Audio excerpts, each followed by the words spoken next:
Allahumma sholli ala Muhammad. Allahumma sholli alaihi. Assalamualaikum warahmatullahi wabarakatuh. Alhamdulillah. Alhamdulillah haqqa hamdihi alladhi arsyadana ila ta'atihi wa zajarana ma'siyatihi wa amarana bimtisali awamirihi wa istinabi nawahihi alladhi ja'ala ta'lim wa ta'allum min ahammi mashru'iyyatihi. Asyhadu an la ilaha illallah wahdahu la syarika lah iqraran biwahdaniyatihi wa asyhadu anna sayyidana wa nabiyyana Muhammadan abduhu wa rasuluh i'tirafan binubuwwatihi. Allahumma fasalli wa sallim wa barik ala khairi khalqihi habibina wa syafi'ina wa maulana Muhammadin sallallahu alaihi wasallam khatamil anbiya'i wa rusulih wa ala alihi wa ashabihi wa atba'ihi min ba'dih. Rabbi shrah li sadri wa yassir li amri wahlul 'uqdatam min lisani yafqahu qawli. Rabbi shrah li sadri wa yassir li amri wahlul 'uqdatam min lisani yafqahu qawli. Rabbi shrah li sadri wa yassir li amri wahlul 'uqdatam min lisani yafqahu qawli. Fa ila hadratin nabiyil mustafa Muhammadin rasulillah sallallahu alaihi wasallam wa ala alihi wa sahbihi wa azwajihi wa auladihi wa dhurriyyatihi wa jami'i baiti ajma'in. Thumma la jami' ikhwani minal anbiya wal mursalin wal awliya wa syuhada was salihin wa sahabati wat tabi'in والعلماء العاملين المخلصين والمصنفين والمفسرين والمحدثين وأئمة الأربعة المجتهدين وجميع المجاهدين في سبيل الله رب العالمين والملائكة المقربين خصوصا مصنف هذا الكتاب الإمام علامة أحمد بن حسين الشربي بالسجاء الشيخ محمد bin Qasim al-Ghazi anallaha yaghfir lahuma dzunubahuma wa yarhamhuma wa yaj'al darajatahum fil jannah. Nafa'ana Allah bima wa bi'ulumihima fid dharain lana lahuma wa lahumul Fatihah. A'udzu billahi minasy syaithanir rajim. Bismillahir rahmanir rahim. Alhamdulillahi rabbil alamin arrahmanir rahim maliki yaumiddin. إياك نعبد وإياك نستعين اهدنا الصراط المستقيم صراط الذين أنعمت عليهم غير المغضوب عليهم ولا الضالين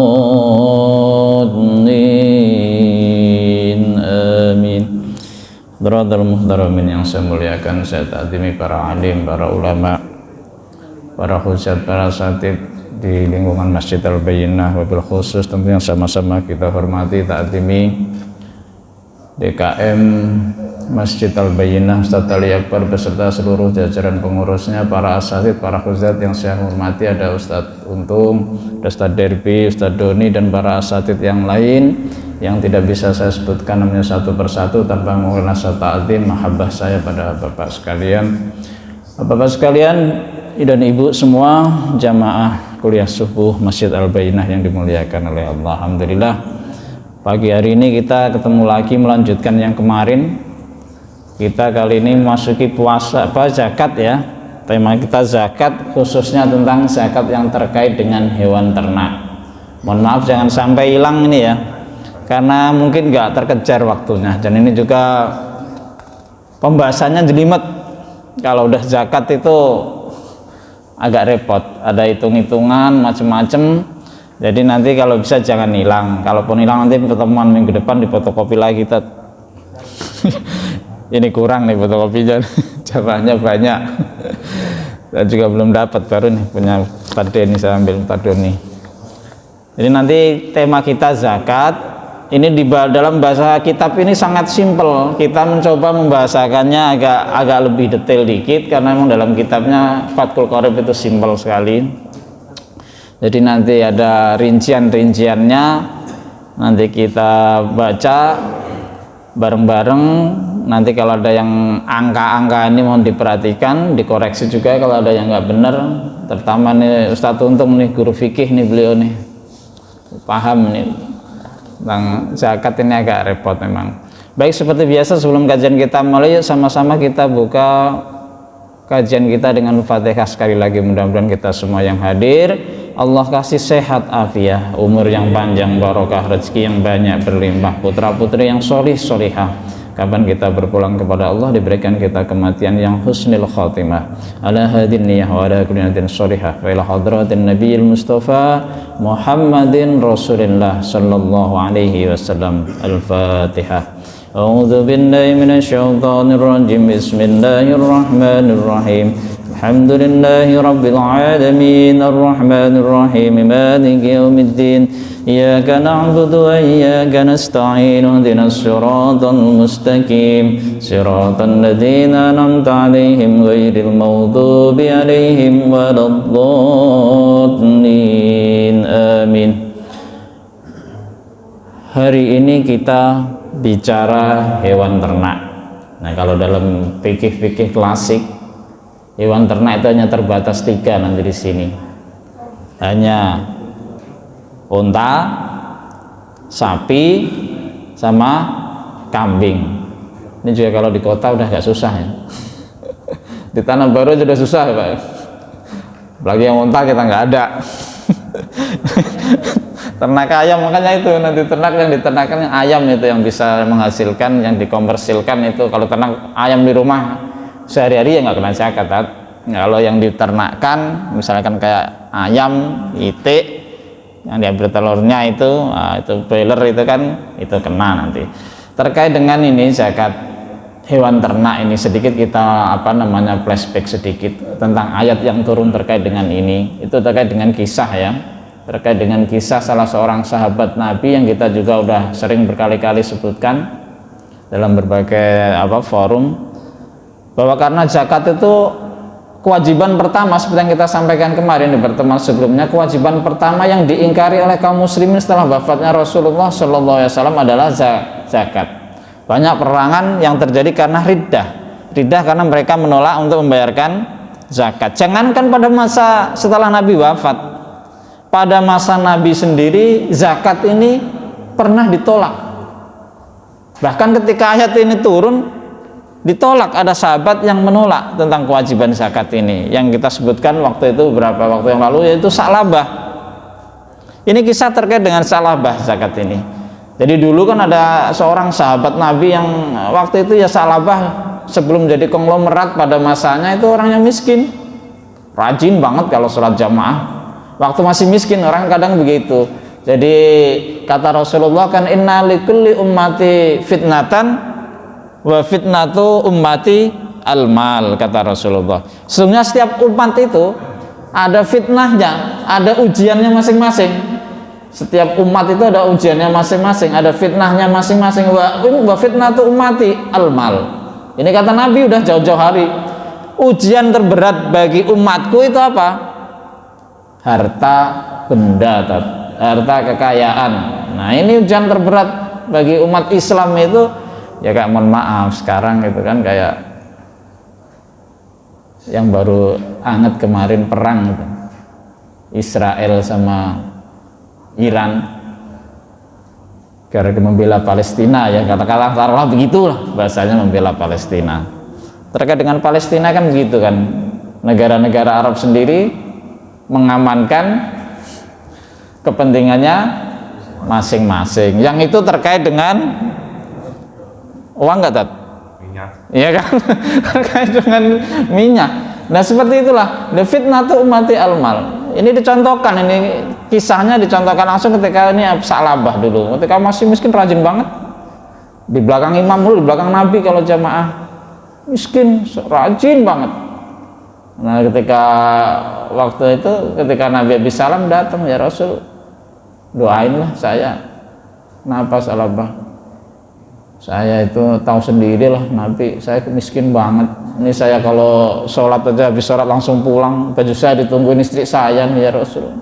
Kata Sa'labah, miskin, didiemin, dicuekin sama Nabi pertama. Minta yang pertama didiemin sama Nabi Sa'labah ini. Terus kedua minta lagi, ya Rasul nggak kasihan sama saya, doain dong saya, kata Sa'labah. 2 kali masih didemin sama Nabi. 3 kali minta lagi, ya namanya Nabi orangnya nggak tegaan, kayak Ustadz Derby gini lah, kalau yang ini mah tegaan ini. Nggak tegaan, apalagi yang minta sahabatnya, ya udah ketiga kali emang rajin ya kena. Tapi dikasih peringatan, Sa'labah, mengapa engkau nggak bersemen pada nabimu? Aku ini, kata Nabi, minta apa aja dikasih sama Allah. Gunung Uhud aku minta jadi emas, dikasih sama Allah, kata Nabi. Tapi aku lebih milih kayak gini nih, hisapnya mudah, hisapnya ringan. Yang kayak susah, yang duitnya banyak, kata Derby ini hisapnya susah nanti di sana. Enggak kayak saya aja, kata Rasulullah ke Sa'labah. Tapi ya namanya Sa'labah minta terus, akhirnya apa ya, karena minta terus ya Nabi doain. Akhirnya doain, ini karena terkait dengan zakat ini saya sampaikan kisah ini. Didoain oleh Nabi, habis didoain itu rezekinya tuh nggak berhenti-berhenti. Sa'labah itu punya kambing, sepasang kambing. Begitu habis didoain Nabi, itu kambingnya lahiran itu nggak berhenti-berhenti. Wah, luar biasa. Kalau kambing biasanya setahun itu beranak berapa kali, kok Nabi ini kambingnya Sa'labah setelah doain Nabi itu nggak ada berhenti-berhentinya. Sampai akhirnya apa, yang dulunya Sa'labah itu rajin, setiap sholat berjamaah 5 waktu itu tet waktunya, datang ke masjid tepat waktu, mulai repot karena kambingnya banyak, ngurusin kambing. Akhirnya yang setiap sholat jamaah datang, akhirnya duhur sama asar mulai nggak datang. Mulai yang maghrib, isya sama subuh, karena udah siang udah repot dah. Akhirnya kambingnya ini Rasul udah mulai ngelihat gelagat nggak baik, nanya ke yang lain, mana nih Sa'labah, kata Rasul nanya ke Nabi, ke para sahabat yang lain. Nabi itu kan orangnya kan care, karena pernah ketemu seseorang apalagi sahabat yang kok nggak kelihatan, sekali aja ditanyain Nabi itu perhatian, care sama sahabatnya. Yang lain cerita, Sa'labah udah repot ya Rasul, kambingnya udah banyak, udah gak repot ngurusin, kalau duhur asar udah nggak sempat lagi jamaah. Nabi nggak ngomong apa-apa tapi bergumam, tapi pelan itu kedengeran mas sahabat yang lain, celaka kamu Sa'labah, kata Nabi gitu. Akhirnya apa, emang ini kambingnya tambah banyak. Sampai Madinah itu disebutkan dalam riwayat nanti terkait dengan turunnya ayat surat At-Taubah ayat 77 sampai 79, 75 sampai 77. Akhirnya apa, nggak muat itu Madinah, saking banyaknya kambing. Akhirnya saking banyak kambing, ya dalam kisah disebutkan saking banyaknya kambing itu nggak muat tempatnya di Madinah sama dia itu. Akhirnya nyewa tempat di luar Madinah yang jauh dari Madinah. Udah kambingnya banyak banget, akhirnya jauh dari Madinah disewanya tempat. Akhirnya pas semakin jauh dia sudah semakin nggak pernah lagi. Kalau tadi mah masih ya maghrib datang, isya datang, subuh datang, setelah jauh udah nggak lagi bisa datang karena kejauhan. Alasannya banyak kan, udah jauh, repot juga ngurusin kambingnya, akhirnya sama sekali nggak datang. Akhirnya pada saat itu kemudian turunlah perintah zakat, kewajiban zakat. Akhirnya Pak Nabi mengutus beberapa orang sahabatnya, amil lah bahasanya, diutus ke tempat Sa'labah ini untuk minta zakat. Tapi ternyata apa, itulah penyakit manusia. Kita tuh kebanyakan begitu, kalau kita masih miskin itu soleh, solehnya baiknya ketika masih miskin. Kadang-kadang kalau sudah kaya itu berubah. Jadi orang itu ini tandain aja nih, orang kalau dulu pernah miskin kemudian jadi kaya, itu peluangnya ada 2 Pak. Dia tambah baik, tambah dermawan, tambah bersyukur. Ada juga peluang yang kedua, tambah pelit. Dia bersyukur, misalkan yang jadi baik lebih dermawan karena pernah dia miskin, pernah ngerasain nggak enak. Saya nggak enak dulu, nggak tegaan saya kalau melihat orang sama seperti saya kayak dulu, nggak tegaan, nggak enak. Dermawan, lebih dermawan kalau pernah miskin. Tapi yang kedua kemungkinannya tambah pelit, ya nggak? Enak aja, dulu saya nyari aja susah banget, nggak ada yang ngasih. Ngapain saya sekarang kayak ngasih-ngasih ke orang? Ya kan kadang begitu orang. Itu belum apa kemungkinannya kalau kita pernah pahit dalam kehidupan, itu ada kemungkinan menjadi orang yang lebih baik atau bisa menjadi balas dendam. Tampaknya Sa'labah ini masuk yang kedua, Pak. Sa'labah ini masuk yang tipe kedua. Kepahitan di masa lalu ternyata memberikan dampak psikologis yang tidak baik, dan dia menjadi orang yang pelit, bakhil. Ketika kewajiban zakat ini turun, dia menolak untuk membayarkan zakatnya. Sa'labah ini menolak untuk membayarkan zakatnya. Kemudian disinggung, turunlah ayat dalam surat At-Taubah ayat 75 sampai 77, wa minhum man ahadullaha la in atana Allah min fadlihi lanasaddaqanna wa lanakunanna minas sholihin falamma atahum min fadli bakhilu bihi wa tawallaw wa hum muridun faqabahum nifaqun fi qulubihim ila yaumil qiyamah bima akhlafullah ma wa'aduhu wa bima kanu yakdzibun. Ini Sa'labah disinggir. Akhirnya apa? Setelah turun ini ayat ini, ada yang pas ayat ini disampaikan oleh Nabi, ada kerabat Sa'labah sampaikan kepada Sa'labah, Sa'labah celaka ente. Kenapa? Ada ayat Al-Quran yang turun karena gara-gara ente. Kata keluarganya ini, gara-gara ente ini ada ayat Al-Quran disampaikan oleh Nabi, surat At-Taubah ayat 75 sampai 77. Takut juga Sa'labah, akhirnya datang pada Nabi mau menyerahkan zakatnya karena ada ayat ini. Tapi apa, ternyata Nabi sudah nggak mau menerima zakat Sa'labah, nggak mau. Semasa hidupnya Nabi nggak mau, sampai Nabi wafat nggak mau terima zakat Sa'labah. Akhirnya apa? Saat Nabi meninggal, Sa'labah kan udah tahu ada ancaman ini, dia gelisah. Ketika Nabi udah wafat digantikan oleh Abu Bakar, Abu Bakar menjadi khalifah, datang lagi dia kepada Abu Bakar mau bayar zakat, nggak mau Abu Bakar. Mengapa saya harus menerima zakatmu wahai Sa'labah, sementara Rasul tidak mau, Allah dan Rasul menolaknya, aku nggak mau menerima zakat. Sa'labah. Ketika Abu Bakar meninggal, khalifah digantikan Umar, datang lagi kepada Umar, sama jawaban Umar, apa? Nggak mau menerima zakat Sa'labah. Mengapa aku harus menerima zakatmu wahai Sa'labah, sementara Allah, Rasulullah, Abu Bakar menolak zakatmu. Umar nggak mau juga. Karena sampai meninggal dunia nggak ada yang mau menerima zakat Sa'labah. Mana ada orang celaka Pak, melebihi orang yang ditolak oleh Allah, Rasulnya, Khulafa Rasyidin menolaknya. Ini orang yang celaka. Ini diperingatkan. Makanya ini zakat ini pentingnya seperti itu. Terkait dengan, karena ini zakat juga terkait dengan apa? Potensi sosial masyarakat kita. Sebenarnya kalau zakat itu dikelola dengan baik, nggak ada kaum muslimin itu miskin. Tapi faktanya kenapa pengelolaan zakat itu belum baik, belum benar.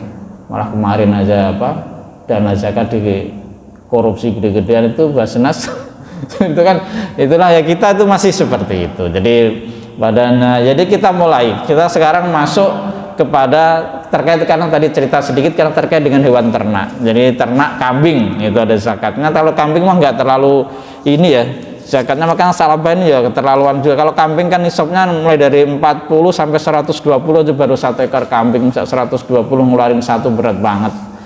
120 itu kambing. Sa'labah kan keterlaluan banget itu.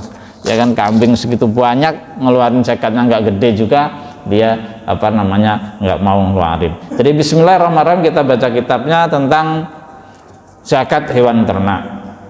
Bismillahirrahmanirrahim. Qala al-musannifu rahimahullah taala nafa'anallahu bihi wa bi ulumi fid dharain. Amin. Bismillahirrahmanirrahim. Fa amal mawashi, dan adapun hewan ternak, fatajibu maka menjadi wajib apa az-zakatu zakat fi salasati ajnasin, dalam 3 jenis hewan ternak. Jadi hewan ternak yang wajib dikeluarkan zakatnya kalau dalam kitab klasik fikih itu cuman ada 3. Nah, nanti yang dikembangkan oleh ulama-ulama muasirin, ulama-ulama modern, nanti bukan hanya ini, karena dalam faktanya kan banyak tuh sesuatu yang malah menghasilkan di luar kambing, sapi, sama unta. Misalkan dulu pernah kita sebutkan menghasilkan duit yang banyak, berternak budidaya walet misalkan, masa nggak ada zakatnya? Kan lebih secara ekonomis lebih besar. Terus apalagi kayak ayam broiler itu ya, ayam potong, terus itik itu yang banyak banget yang diternakan, telurnya iya, dagingnya iya. Nah itu kayak gitu nanti kalau menurut para ulama muasirin fikih modern semacam apa namanya Syekh Dr. Yusuf Al-Qardawi, terus ulama-ulama modern Muhammad Rashid Ridho, Muhammad itu kena zakat, biarpun tidak disebut dalam secara nas, tapi kan maksud di situ kan adalah kekayaan yang potensial menghasilkan uang. Jadi waktu itu namanya yang kelihatan menghasilkan potensial menghasilkan uang ya apa namanya sapi, kambing sama unta, maka itu dijadikan sebagai contoh. Bukan berarti pembatasan bahwa zakat itu hanya untuk 3 jenis binatang itu, tapi karena contoh waktu itu nih, kalau menurut ulama-ulama modern yang menyatakan bahwa bukan hanya 3 ini, karena kekayaan yang potensial yang real pada waktu itu yaitu gitu, makanya yang disebutkan dalam kitab-kitab klasik itu hanya terbatas 3 ini. Jadi apa namanya ibil, unta, wal bakori, dan sapi, wal ghanami, dan kambing. Wa syaraitu wujubiha, dan adapun syarat-syarat wajibnya zakat hewan ternak, sittatu asya'a, itu ada 6. Syarat wajib zakat hewan ternak itu ada 6 di situ. Yang pertama al-Islam, yang kedua pertama yaitu Islam. Fala tajibu ala kafirin asliyin, maka tidak wajib zakat binatang ternak itu atas orang kafir tulen. Ada orang kaya, peternakannya banyak, kaya raya dari ternak, tapi dia bukan orang Islam, ya nggak kena kewajiban zakat. Karena zakat itu kewajiban orang Islam, rukun Islam, dia bukan Islam, ya nggak kena kewajiban, nggak kena taklif zakat. Maka yang pertama syaratnya adalah apa namanya, dia harus orang Islam. Lalu bagaimana dengan orang Islam yang dia kemudian murtad, keluar dari Islam, dia kaya, dan padahal hartanya ada yang harus dizakati. Nah itu kalau menurut kitab ini, wa amal murtadu fasahih wa anna malahu mauqufun. Kalau ada orang kaya banget asalnya Islam, dia murtad keluar dari Islam, misalkan berubah, mohon maaf, Nasrani, itu gimana posisinya? Kalau dalam kitab ini menurut pendapat yang paling sahih mauquf, ditangguhkan dulu, dilihat dulu. Kalau dia balik lagi ke Islam, in ada ilal Islam, ya wajib zakat itu diambil dari dia. Tapi kalau enggak ya enggak, karena dia sudah murtad. Terus yang kedua, syarat yang kedua kewajiban apa namanya hewan ternak, zakat hewan ternak adalah wal huriyah. Yang punya hewan ternak itu adalah orang yang merdeka. Ya karena kalau budak itu kayaknya sulit lah, orang dirinya sendiri dimiliki orang lain, masa dia punya harta benda yang banyak, kan susah, kayaknya nggak bisa. Makanya syaratnya harus orang yang merdeka. Jadi itu syaratnya. Jadi fala zakata ala raqiqin, maka dia tidak ada kewajiban zakat atas hamba saya, karena hamba saya tadi miskin, termasuk jangankan harta benda dirinya aja dimiliki oleh orang lain, ya kan. Tapi ini dalam konsep, bagian dalam konsep dulu masih ada perbudakan. Lalu bagaimana dengan budak? Itu ada 3, ada budak mubaat, budak mukatab. Budak mubaat itu budak yang separuhan, dia separuh merdeka, separuh enggak. Nah itu kalau dia dalam posisi yang tidak merdeka, itu dia punya harta kekayaan yang banyak, maka tetap dia wajib mengeluarkan zakatnya. Itu kalau menurut kitab ini, menurut mazhab Syafi'i. Terus yang ketiga, syarat yang ketiga yang wajib kena ini adalah wal milkutam. Hewan ternak itu, harta kekayaan berupa hewan ternak itu dimiliki oleh orang yang bersangkutan secara sempurna. Misalkan begini, ini contohnya dimiliki secara sempurna. Ustadz Ali nih kaya, punya peternakan banyak, kambingnya sampai 500, tapi ditaruhnya, karena di sini kan gak ada lahan, ya kan, di Depok, taruhnya di Bogor, misalkan. Tapi keadaan lagi kacau, misalkan di sana ada perusuh lah, harta benda Ustadz Ali ini di sono disandra, dikuasai oleh perusuh itu. Bukannya dikuasai dah, dikuasai. Jadi pada saat itu sebenarnya udah haul, udah waktu 1 tahun, tapi harta Ustadz Ali dikuasai orang lain. Berarti bukan menjadi kekuasaan yang sempurna beliau, dalam penguasaan beliau yang sempurna. Maka seperti itu, karena dia nggak bisa memanfaatkan, nggak bisa menggunakan, nggak bisa mengambil, nggak bisa menguasai, maka dalam posisi seperti itu dia tidak kena kewajiban zakat, karena bukan menjadi miliknya yang sempurna. Atau misalkan kalau dalam kitab ini dicontohkan membeli sesuatu, tapi barang itu mahal, barang mewah, tapi belum diterima secara langsung. Nah, itu juga karena belum pernah diterima secara langsung, kan berarti belum dikuasai secara penuh. Itu yang nggak kena kewajiban zakat juga, karena belum al-milkut tam dalam konsep fikih. Jadi itu tidak kena kewajiban. Terus yang selanjutnya kita percepat. Wan nisabu. Syarat yang selanjutnya harta itu wajib dizakati adalah jika sudah mencapai nisab. Nisab itu jumlah tertentu yang kena, jumlah batasan minimal yang kena kewajiban zakat. Contohnya kalau di sini misalkan nanti kalau unta ya minimal sudah 10 ekor. Ya.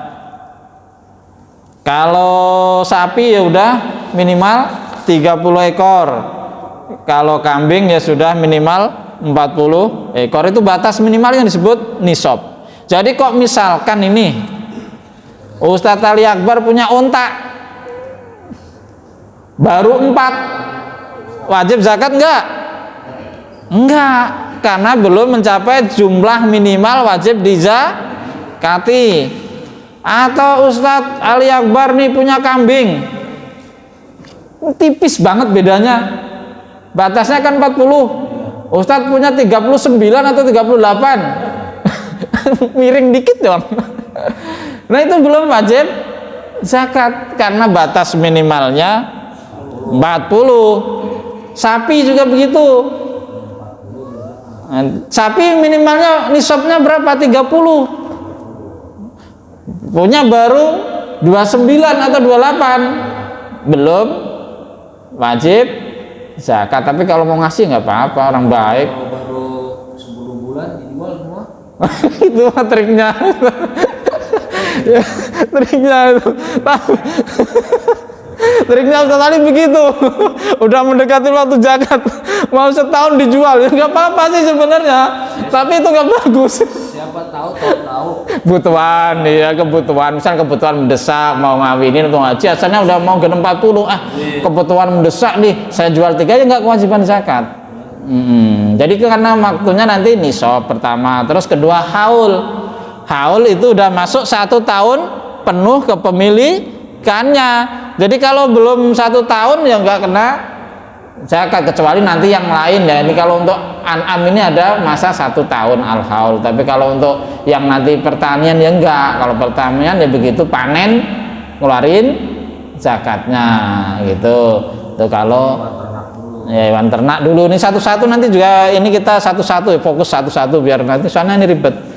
Kalau urusan zakat ini hitungan sama itunya ribet. Jadi ini juga harus, kalau kita untuk ngitung ini kan harus hafal ini, makanya nggak bisa sekali tahu. Untuk ngitung ini kan kita harus hafal. Maka untuk range sekian sampai sekian zakatnya begini. Makanya jangan sampai hilang nih Bapak ya, Bapak Ibu sekalian. Ini jangan sampai hilang. Jadi nanti kalau kita kok punya misalkan peternakan, punya apa kambing, apa tinggal dilihat aja ini range-nya, atau sapi ya tinggal di ini, kalau segini berarti saya ngeluarin segini, anakan umur segini. Jadi ini nanti bisa sebagai patokan. Jadi kalau mau jadi peternak, nah ini nanti jadi bisa menjadi patokan. Baik, itu yang apa namanya nisab dan haul. Terus yang selanjutnya syarat yang terakhir adalah hewan itu wasaum dalam bahasa fikihnya ini, tapi ini persyaratan ini khusus untuk mazhab Syafi'i, digembalakan. Tapi kalau zaman sekarang digembalakan di dalam konsep fikih lama itu harus jadi, kalau orang Jawa bilang, orang kampung, orang zaman tua dulu itu diangon. Tahu Pak diangon? digembalakan itu. Kalau orang fikih klasik dulu begitu konsepnya, asam itu digembalakan di di padang rumput, di di tempat terbuka gitu. Kalau persyaratan fikih klasik zaman dulu kayak gitu. Tapi sebenarnya maksud itu menurut sebagian ulama yang modern maksudnya bukan itu. Saum itu bukan berarti digembalakan gitu, hanya harus dibawa ke padang padang rumput bukan hanya begitu konsep. Tapi kalau zaman sekarang kan susah. Misalkan kita punya peternakan nih, punya sapi, kambing, memang harus sekarang masih ada lahan kosong nggak? Kan mengganggu orang juga nggak? Karena kan kita pakan kan, kita beliin pakan, kita kasih kandang yang luas gitu kan. Nah kalau pakai konsep yang lama, pikir lama, itu yang nggak kena zakat, kan nggak digembalakan, ya kan?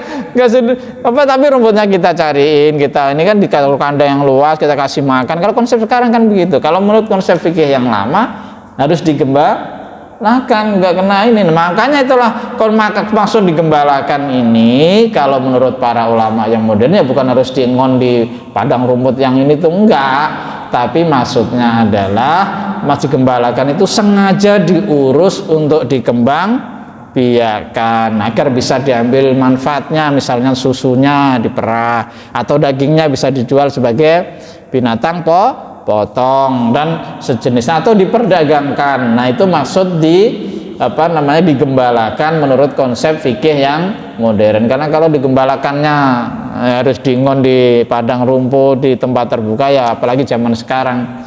Tapi kalau di daerah luar Jawa masih kemungkinan bisa Pak ya, kayak di Sumbawa itu kan masih tuh ya, kuda liar itu tadi sebutannya, iya kan, kuda liar atau apa ini kalau di luar Jawa masih memungkinkan karena masih banyak lahan.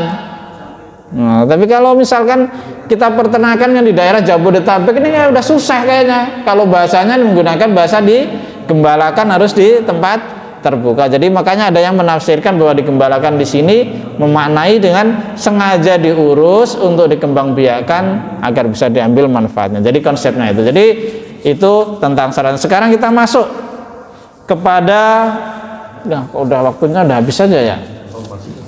Dikit lagi ya. 10 menit ya. Ya udahlah kita masuk yang unta dulu Pak. Biarpun tidak ada di Indonesia, ya kita buat gambaran biar tahu aja nisabnya unta itu seperti apa, sekedar buat gambaran kita. Nanti kalau yang di kita kan yang ada itu sapi sama kambing. Nah nanti sapi sama kambing. Sekarang unta dulu dah, waktunya juga nggak cukup nanti kalau unta sama sapi sama kambing. Sekarang yang unta. Ini juga di dalam kitab ini pembahasannya loncat-loncat Pak. Ini kan saya urutkan aja di pembahasan ini biar urut. Kalau di sini loncat-loncat, jadi halaman kesono kemari.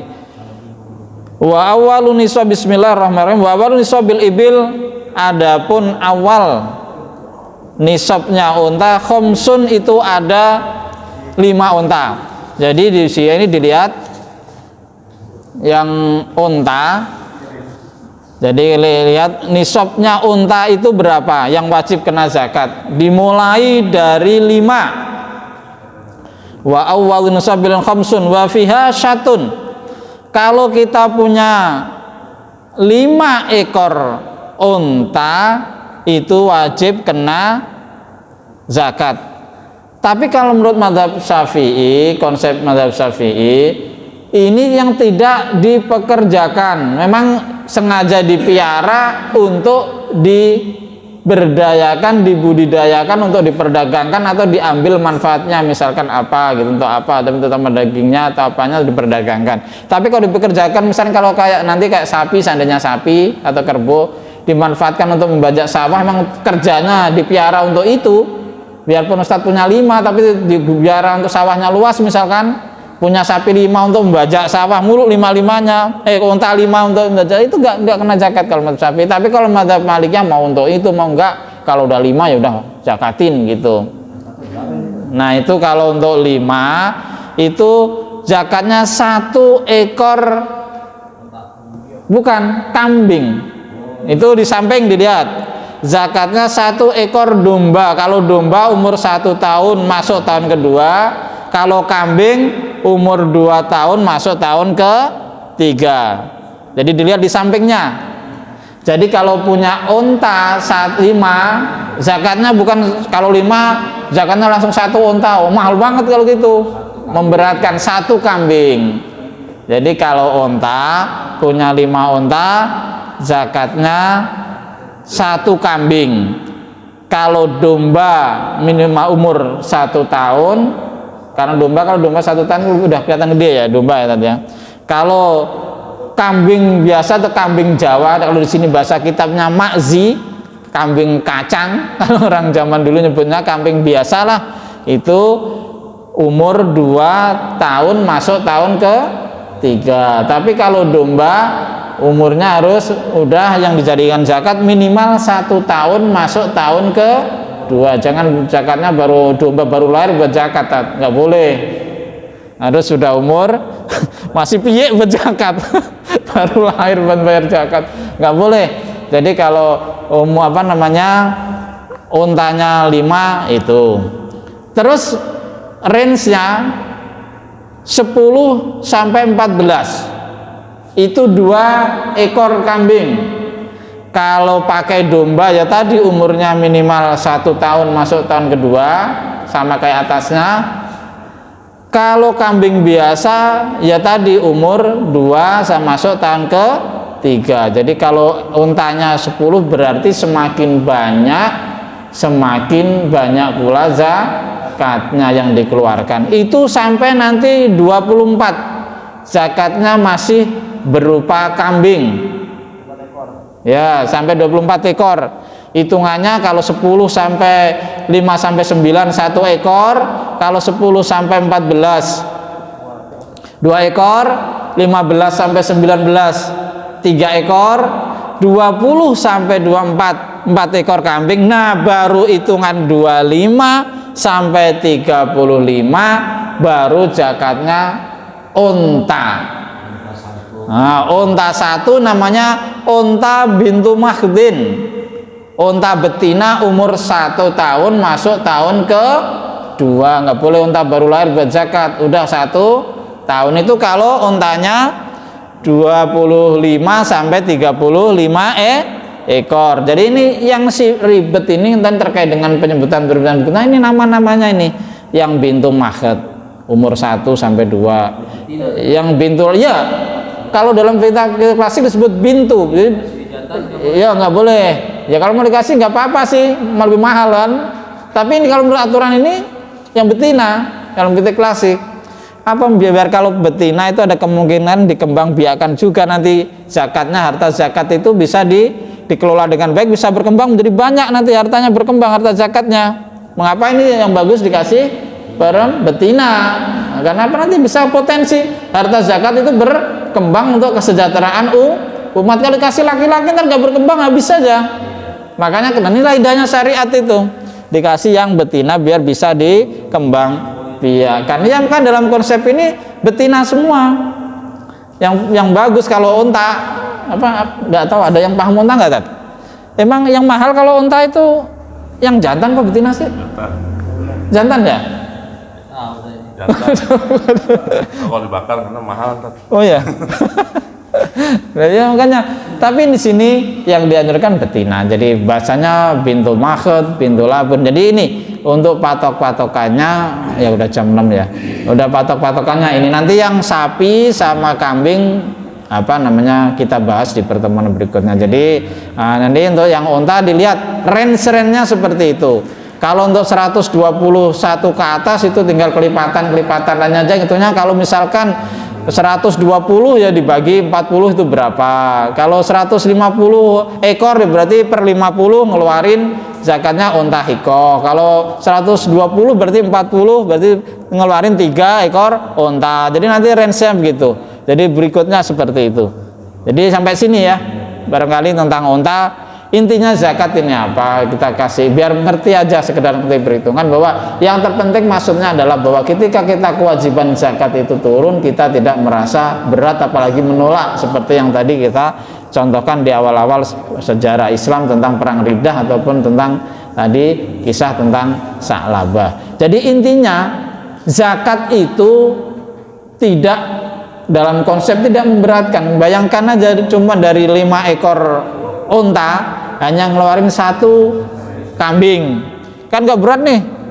Apalagi nanti kayak kambing gitu, dari 40 sampai 120 ekor, ya kan? Cuma ngeluarin 120 masa ngeluarin 1 berat. Dari 100 kan, dari 40 sampai kan rate-nya jauh tuh, 40 sampai 120 ngeluarin 1 kambing. Makanya itu, jadi ini peraturan nanti begitu. Jadi barangkali ini ya ada yang mau ditanyakan. Kalau unta kayaknya enggak ya. Nanti kalau kambing, sapi, atau nanti terkait mungkin harta, hitungan harta ini nih, dagang yang paling ribet tuh harta dagang. Nah, nanti perhitungan kalau kita punya dagangan, atau kita zakat profesi, atau kita nih yang punya investasi tabungan deposito. Nah ini nih nanti perhitungannya nanti ada. Ada zakat juga, ada tanah kan? Ada. Oh, kalau tanah enggak itu kepemilikan. Jadi kita punya berapa hektar? Enggak, kalau tanah sementara enggak, kalau kepemilikan itu. Kecuali ditangkapin. Nah, kecuali ditanemin nanti menghasilkan. Nah, tanahnya enggak, kalau tanahnya enggak. Kerbau itu nanti dikiaskan dengan sapi. Nanti kalau di sana, karena di Arab dulu nggak ada kerbau, Pak. Makanya yang ada dalam kitab-kitab klasik disebutnya sapi. Nanti kerbau ada. Karena kerbau itu lebih mahal dari sapi kan, Pak ya? Sama ya kan? Sekarang lebih mahal. Apalagi di Arab kan nggak ada, Pak, kerbau. Karena kerbau kalau ini kan perlu kubangan, Pak, kalau untuk ini kan, untuk gembalanya. Nggak di sana mana ada air. Jadi itu. Barangkali itu, kalau nggak ada yang bertanya, kita tutup talim kita. Ya, silakan. Ini kalau zakat itu bisa digantikan dalam bentuk yang lain? Oh, bisa. Tapi ini kalau zakat mal ini, mohon maaf, zakat mal. Nanti gini. Kalau uang untuk zakat mal ini, kalau untuk ini ya, kalau menurut mazhab Syafi'i nggak boleh sesuai dengan ininya. Tapi kalau untuk yang ini bisa, kalau mazhab Hanafi itu senilai dengan itu. Tapi kalau usahakanlah kalau kita berternak itu, ini aja keluarkan sesuai yang barangnya itu. Yang utamanya kalau kita berternak sapi, ya keluarkan sapi, jangan bentuk duitnya. Kecuali kalau zakat fitrah ya, yang kut itu bahan pokok itu harus bisa di dalam bentuk, kalau mazhab Hanafi boleh dalam bentuk uang. Tapi kalau ini hewan, keluarkan dalam bentuk hewan. Nanti kalau terserah mau itu bagian ini di apa kan, itu biar terserah dia. Tapi kalau kita peternakan, usahakan dalam bentuk ini ya. Ya. Jadi dalam bentuk ini. Kecuali nanti kalau baru di luar yang hewan ternak ini ya, nanti misalkan apa namanya emas, itu kan kita zakatnya dalam bentuk uang. Misalkan kita punya nih kaya, punya emas banyak. Misalkan nanti ya ini pembahasannya masih nanti, sekedar nyinggung aja. Misalkan emasnya lebih dari 85 gram, misalkan Mas Arif punya emas 200 gram. Nah, itu kan yang sisanya dihitung tuh, kan udah masuk 12,5% dari itu, kan nggak mungkin kita keluarkan emas kita kasih gitu ya. Jadi nggak, ini kan kita bayarkan uangnya yang senilai dengan gram emas itu, nanti begitu. Nah, jadi silakan, Pak. Bagaimana dengan ayam petelur, Pak? Apakah jumlah ayamnya atau telurnya? Nanti Pak ya. nanti di berikutnya, nanti ada contohnya juga. Jadi difungsikan seperti apa itu, nanti dihitungnya seperti apa, itu termasuk masuknya ke perdagangan atau ke ayamnya. Nah itu nanti lebih dekatnya ke perdagangan, nanti di berikutnya hitungannya juga ada nanti. Nanti saya mungkin nggak di sini, Pak. Nah, biar datang terus bapaknya. Rumahnya belum di sini. Oh, udah di sini ya. Nanti dihitung, nanti disesuaikan dengan perhitungan emas nanti ya. Dan perhitungan emas itu kan nisabnya 85 gram. 85 gram sekarang, kalau emas sekarang mahal kan, Pak ya? Sekarang 1 gram berapa? Sejuta. Berarti 85 juta, Pak. Kalau ada punya barang senilai itu, peternakan kita itu, omset kita dari apa namanya, nilai aset kita di perdagangan, misalkan ayam broiler itu kalau dihitung-hitung ada 85 juta, ya berarti udah wajib zakatnya 2,5%. Jadi gitu. Ayamnya apa telurnya maksudnya nih? Dihitung aset ayam sama telurnya itu kan diperdagangkan. Nah ini maksudnya urutut tijarah. Nah nanti ya, maksudnya dihitung nasabnya itu disamakan dengan emas. Kalau emas itu 85 gram. Nah, dihitungnya kan situ 85 gram per gram itu berapa? Misalkan kalau sejuta berarti 85 juta. Tapi kalau ayamnya udah senilai 8 Ya itu kena zakat. Nanti 2,5% dia itu misalkan 100 juta, ya kena 2,5%-nya dari 100 juta itu Pak, 250. Iya, setahun dulu. Kalau itu setahun dulu, 1 tahun dulu. Kalau belum itu kok maaf kemudian ada wabah habis semua ayamnya nggak kena zakat Pak. Atau hilang separuh nggak kena zakat kalau belum nyampe hitungannya. Jadi nanti begitu ya. Iya. Iya, iya. Ini kalau kita kasih zakat itu harus di lingkungan kita usahanya atau boleh di tempat lain? Yang paling utama sama Kak Zaita di lingkungan kita sendiri dulu. Kalau di sana sudah cukup, baru ke tempat lain. Karena apa? Kalau lingkungan, mengapa harus lingkungan sendiri? Karena dia yang merasakan dampak langsung. Misalkan berternak, misalkan. Berarti ternak kita tinggal di sini, Ah, ternak di Bogor. Ah. Zakatnya berarti di Bogor. Bagusan di sana, di tempat itu. Mengapa? Karena mereka yang merasakan lingkungannya dampak langsung. Kalau kita di sini ya, di lingkungan kita sendiri sini. Bagusnya apa? Karena ya gitu terkait dengan iya kan sosial ini kan ibadah sosial. Masa dapat ininya doang, kotorannya doang, udah merasakan ya kita maaf kita tuh ajaran Islam tuh Pak, sekedar masak kuah aja, masak sayur aja. Kalau tetangga bau kan kebauan, enak nih masak daging Ustadz ini. Maka dalam anjuran Islam kan dianjurkan untuk memperbanyak kuahnya biar tetangganya ikut merasakan. Bagi ternak misalkan mohon maaf kambing, sapi itu kan bau banget kan. Kita punya di sini, terus ya nggak harus di sana semua, sebagian tapi harus di sana, usahakan yang paling utama tuh di sana. Ya kan, udah kena bau pesingnya, bau kotorannya, tapi nggak dapat apa dilemparin ke, nah itu makanya yang paling utama di tempat apa namanya itu berada, harta itu berada. Jadi barangkali itu ya. Kita tutup dulu talim kita dengan doa akhir majelis. Subhanakallahumma bihamdika asyhadu an la ilaha illa anta astaghfiruka wa atubu ilaik. Bapak Ibu, mohon maaf kalau ada kata-kata yang kurang berkenan, ada kekurangan di sana sini. Allahul muwaffiq la aqwamit thoriq. Assalamualaikum warahmatullahi wabarakatuh.